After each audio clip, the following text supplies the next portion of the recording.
Hey everyone, this is Dr. Linda with your 30-second health tip. Today I want to share with you coconut oil. This is one of my secrets right here. Coconut oil. You can buy it pretty much anywhere now.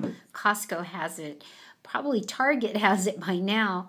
Trader Joe's has it. Sprouts, Mother's Market. You can get it almost anywhere. So why use coconut oil? Why is everybody using it? Well, I use it for my hair. It's great to have healthy hair, shiny hair. I use it on my skin so that it's soft so you don't get all wrinkly. Number 3, I put it in my protein smoothies every single morning because I want to have fat. You need fat to burn fat. So it's a healthy fat. What else do I use it? Cooking. When you cook any of your food, instead of using Crisco, hoping you're not using that anymore, use coconut oil.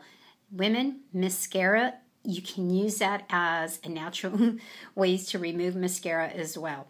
So why coconut oil? Antiviral, antibacterial, antifungal. It's awesome for the thyroid. Once again, it's great for fat burning. So that's another reason why you need to take it. So try it.